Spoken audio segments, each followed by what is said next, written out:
Popola said we might be able to find something. True. You'll forgive me if I... Crap, I have to do this one again.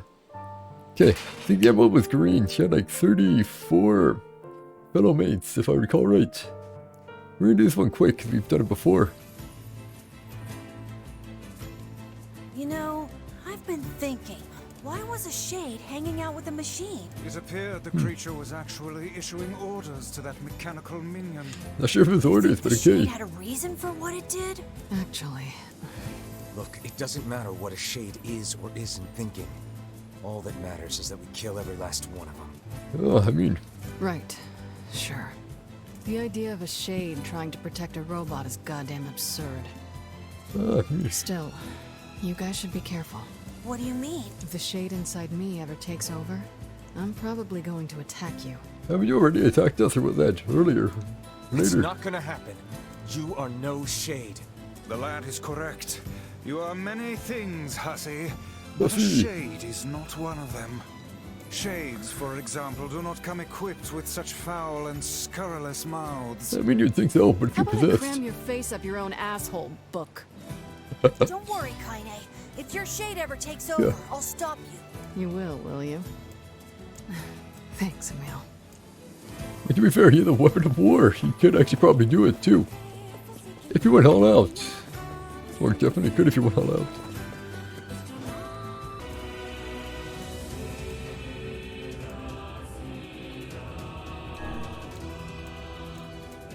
There we go, fine. There we go, okay. Holy crap, man. I just wanted to... You know, it changed every time. What? I never realized I don't care if they can tap dance and play the fiddle. I just Yeah. want to kill them. with the Sure, tree sure. defeated. We know, unless, of course, time it. Time itself begins to rewind, eh?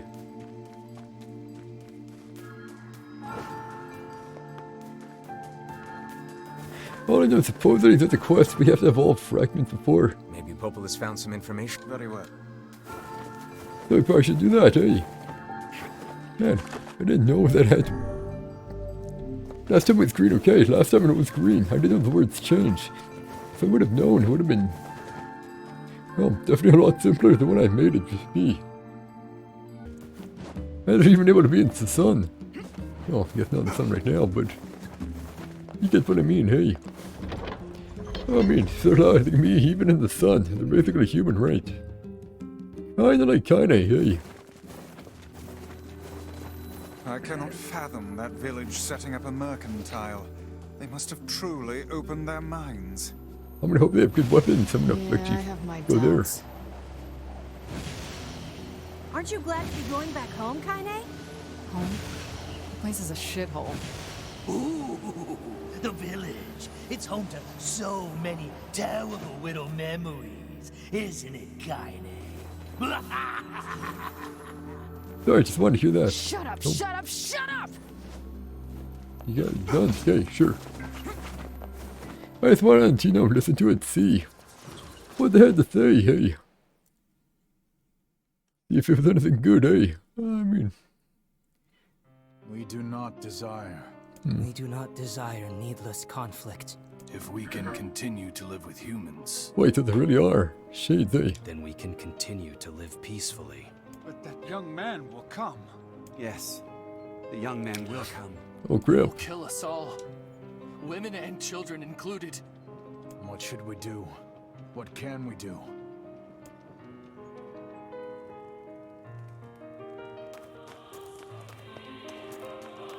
Yes, we're the monster in their eyes, eh? Same.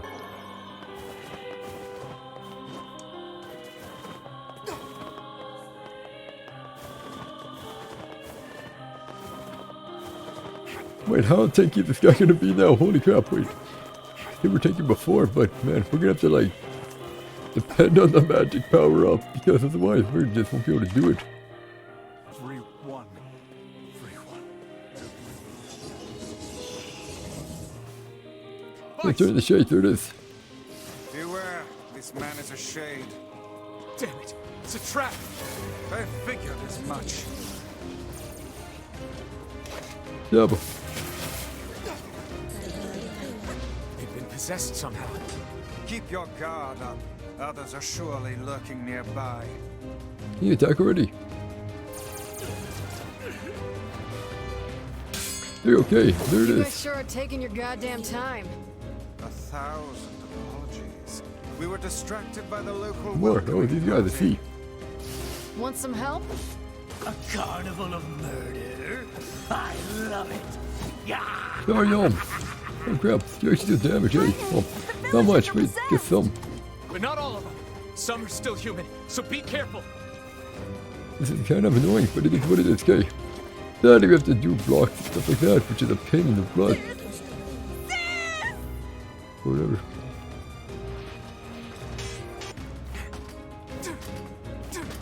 If I'm methodical about it, we can do some work, eh?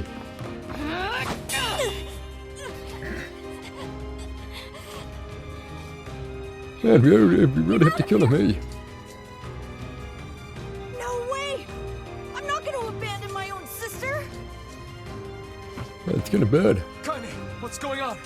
Don't be fooled by this lady. She's a shade.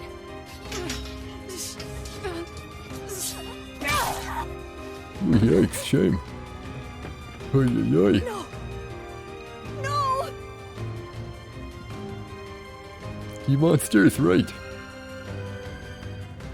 You people are the monsters here! Stay back, kid. Your sister is one of them now. I don't care what she is! She's my sister, and I love her! This is unfortunate, man.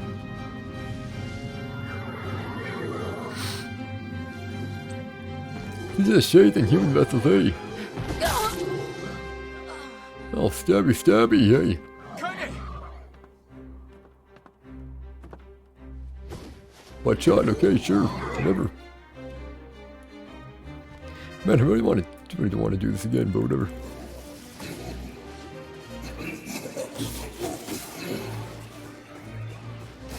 Stop it! Don't hurt my sister! Hey, your sister's already long dead.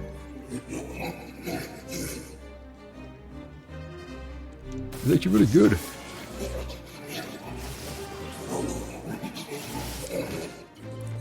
It's actually what we just covered there, really good. These people are behaving as if we are the villains. I mean, technically we are. Hey, a ring, we actually need those, cool. Kaine! Kill them! Kill them now! I'm trying, man, but do you know how many there are? Stop this! We're trying to save you from the shades! Please, you have to stop!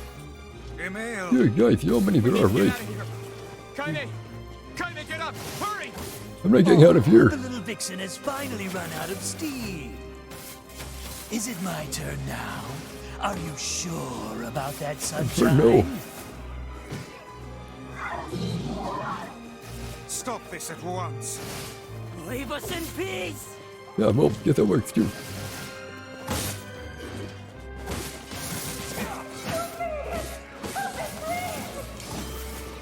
Yo, how the fuck am I supposed to do this with all these stuff here, man? I'm gonna just get the hell stuff here. I do see all these guys here.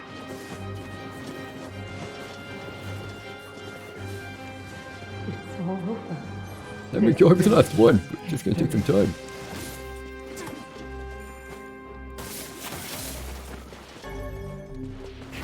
Great, that sucks, whatever. But I have these, so, which is good. One. Can't even get behind me, man. Yeah, I mean, human shade. Yeah, basically semantics, eh? Many humans are shades, so humans became shades. Definitely a slow way to do it, but hey. Let's do something more. I'll do it this way.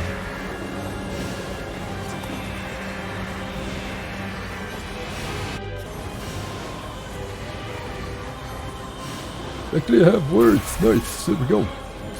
Magic drop is truly a wonder. I mean, basically, using them is required to win this hard mode, sadly.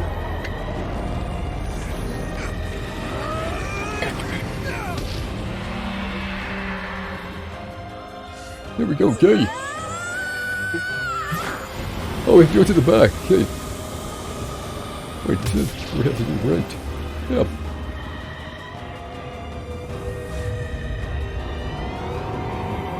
Time to get running for us, eh? Look out! Something's coming! Time to run.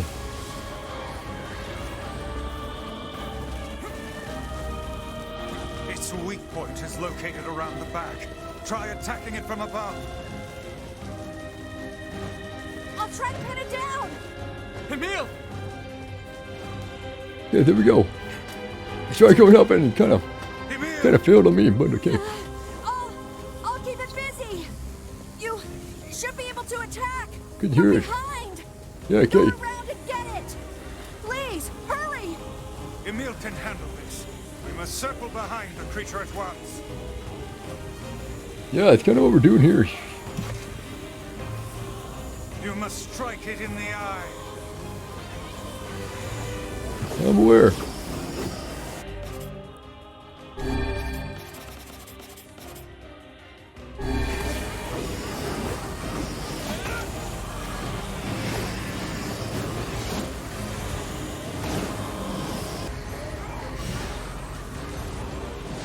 Did we get it? It is escaping to the inner level. I'm coming. Gotta catch my breath. Oh, they can help magic still up. Careful, Okay. Emil. Won't help anyone if we lose you here. Oh, help them. Definitely will help them. There's probably... Hey, the herb. These bosses really don't do that much damage, but... We beat the hell out of that thing. How can it still move? No clue, man, no clue. Powers are beyond even my greatest suspicion. But yeah, magic capital, haha.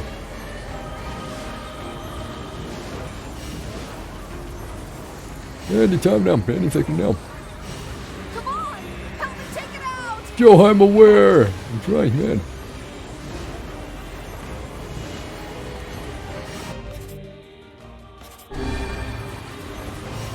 See, look what would happen if I don't have it.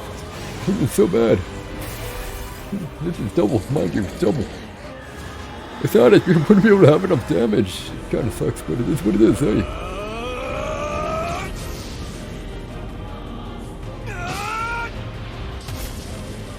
There we go, nice.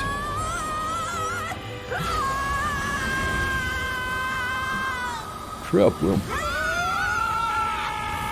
You gotta go boom, just you wait.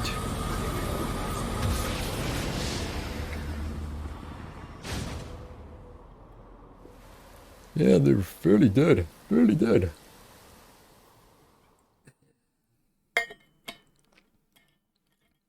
I mean, at least in my opinion, not an expert opinion, but just in my opinion, it's fairly dead. Emil. They're gonna go boom.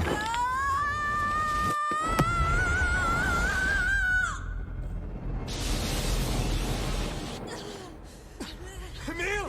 He's gone. His instincts have taken hold. Certainly The unfortunate. ultimate weapon is being deployed. I like how they give you the ultimate weapon, but then you see it and you're like, oh, well, yeah, okay, I see it. This ain't good, sunshine.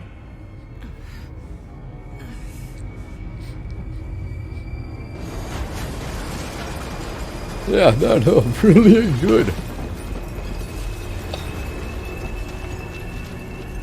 Yuri is no more. Well, what's left of the Yuri is no more.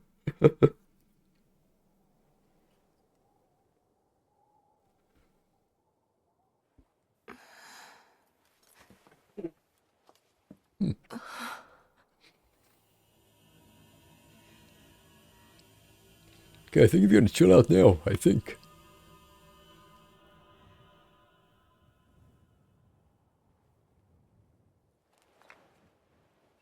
Yep, there's a bag of bones, eh? I mean, certainly not the best case scenario, but he'll do. To protect the people I love, that's my only thought, is I unleash the magic powerful enough to destroy not only the Shade, but everyone else as well. All of them. So many innocent lives. Destroy. eviscerate, crush, kill. These are the dark impulses that override all other thoughts. As a being that was created to be a magical weapon, these are my instincts. Or maybe it's better to call them our instincts. Emil's dream rampage.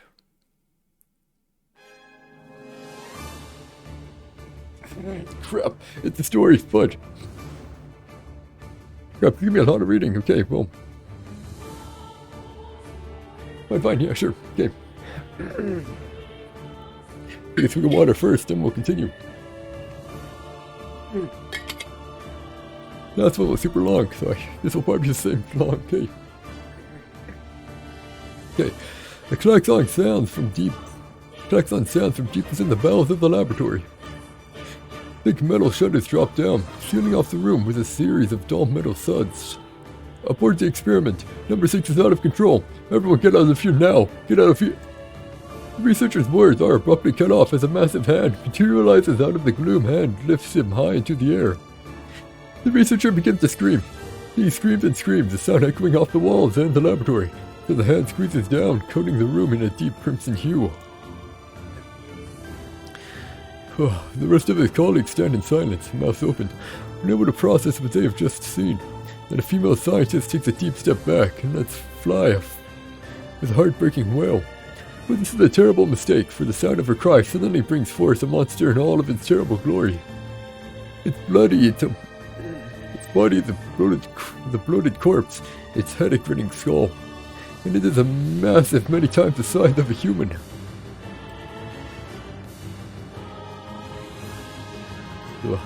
Head lolls from side to side as it tromps about the room on all fours, bringing to mind the wild maneuverings of some wretched starving beast.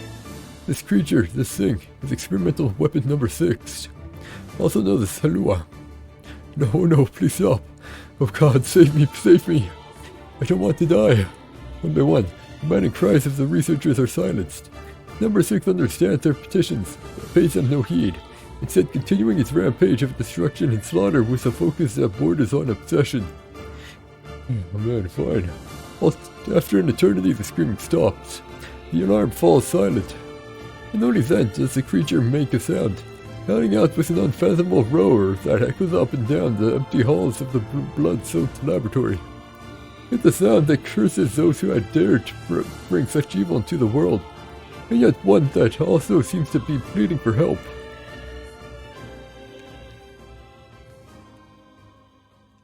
Oh man, this is gonna kill my throat, eh? Unfortunate, but it is what it is. I don't know why. Talking like this isn't that hard, but reading out loud, then it's hurtful. Whatever. Okay, sure. 2 sets of footsteps echo in an otherwise silent corridor in the first level of the laboratory. One set belongs to a young boy, his eyes blindfolded and his hands restrained. The other belongs to a severe man in a long white coat.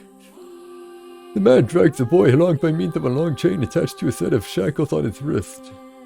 Rubble is scattered across here and there across the floor of the corridor, making the journey an exceedingly difficult one for a boy who cannot see. Excuse me. Could you please walk a bit slower, sir? I'm not used to being blindfolded and... Rather than stopping, the man only increases his pace, causing the boy to stumble in an attempt to keep up. This last humiliation proves too much, and the boy finds himself unable to arrest his fall. Without the ability to brace himself, he topples to the floor, smashing his head on a pile of debris and causing a trickle of blood to worm its way down his pale, frightened face. Agonized by the pain, the boy inadvertently opens his eyes, causing the falling drops of blood to emit a strange crackling sound before transforming to thin white rocks, tiny white rocks. So, close your dang eye, roars the man. Yes, sir. Yes, sir, stammers the boy as he slams his lids shut. He hadn't realized the blindfold slipped off during the fall, but now he keeps his eyes squeezed shut so tightly that sparkles appear against the black of his vision. That boy is Emil, also known as number 7. He is a magical weapon whose eyes are capable of turning to stone anything that falls under their gaze. Don't look at me, barks the man. Never look at me. I'm sorry, sir. I'm looking at the ground now. So if you just hand me the blind... Instead of waiting for him to finish, the man extends one foot and presses Emil's face to the floor with a heavy black foot. Man, bad people, hey, bad people. Sir, stop, you're hurting me. I told you to keep your eyes and your mouth shut, so do it. The man knows this boy, this weapon, could wipe him out with a single glance, and yet subduing him in this way gives him a sense of relief.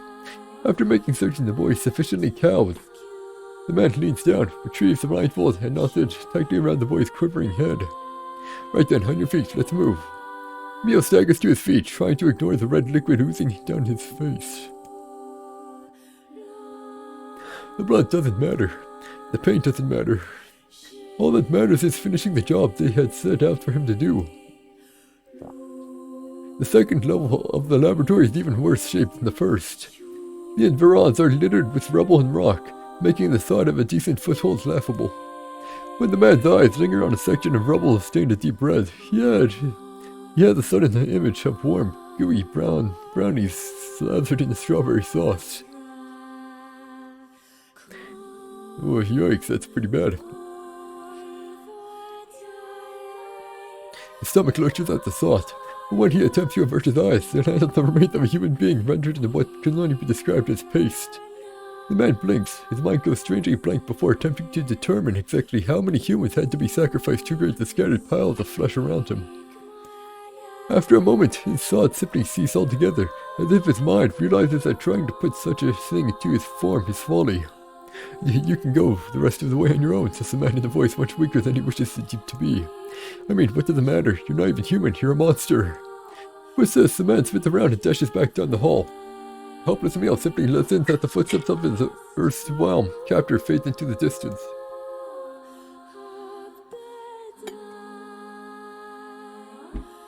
Emil finds himself alone in the room, with the stench of death and blood. For a moment, he considers opening his eyes, but the thought of the horrors that await him quickly squashes his plan. Instead, he stands still and listens intently. Eventually, a far-off sound reaches his ears. Okay, here we go, okay. That's the how I heard before.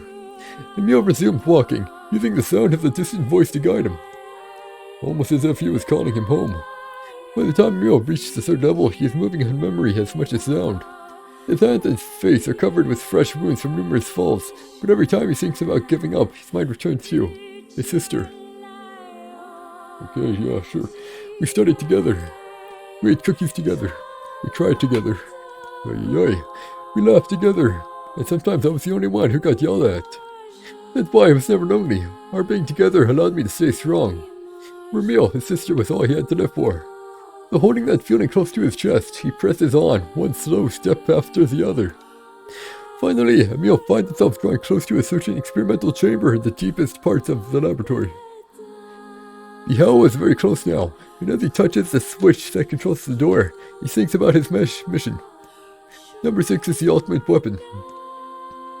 She is his sister. And he must turn her to stone.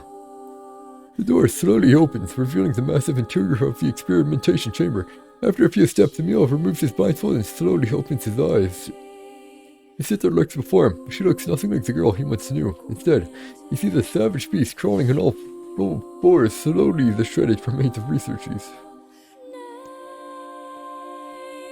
As the thing that had been his sister stops and tilts his head in Emil's direction, he focuses his gaze on it. A series of soft, crushing sounds emerge from the creature as his magic does its terrible work. First the fingers and the hands, arms, legs, head. What little colors the beast once possessed fade to a dull ashen gray. Yet somehow, its elemental strength remains and pulls itself towards Emil one slow, lumbering effort at a time. Wailing, the massive monstrosity closes in. Is she worried about me? Or is she coming to kill me? Emil feels prepared to accept either outcome. After all, this was his older sister, the person he loved more than anyone else in the world. Hello, hi. The moment Emil speaks, number 6 comes to a sudden halt. Silence descends on the chamber as the siblings stare at each other. I'm sorry, Helua, but everyone says you're too powerful. They say it's too dangerous unless I seal you away. I'm so sorry. As Emil watches her body begin to turn to stone once more, number 6 simply waits in utter perfect silence. I'm sorry. I'm sorry. I'm sorry. I'm sorry. Oh, for the love of all that's holy. No, it's not it. The moment number 6 petrification is complete, her memories flood into Emil's mind. The two of them huddling together in the cold, all alone in the world, with no one to protect them. All she wanted was to save her little brother. And yet, it was that little brother who in a sense saved her. The moment the petrification is complete, Emil sinks to his knees. A frozen sister and a little brother wrecked with sin. Alone in this cold cage, the two of them weep in a single silent voice.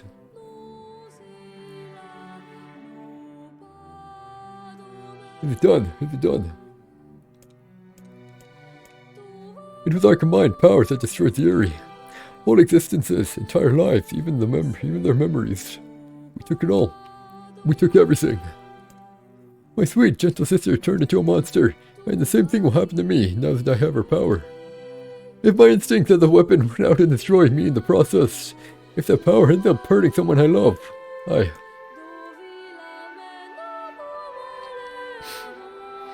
Okay, we did it, guys, we did it. A lot of words later, but hey, we did it, hey.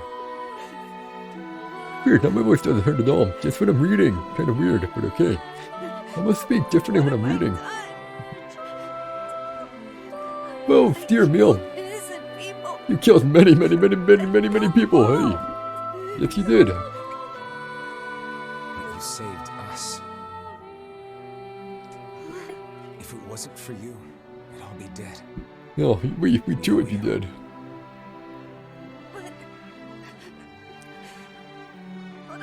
It's alright. Hopefully I get a good weapon from the quest. Supposedly it gives me a weapon, so I'm kind of looking forward to it, okay? I want a good spear, or even a good sword. Don't look back. Or a good one-handed sword, okay, yeah. That thing is pretty gone, pretty heckin' gone. There ain't even a shred of it left. Well, I guess maybe a few shreds, but it's just really gone. Okay, now supposedly if I go to We had best. Yeah. Okay, yeah.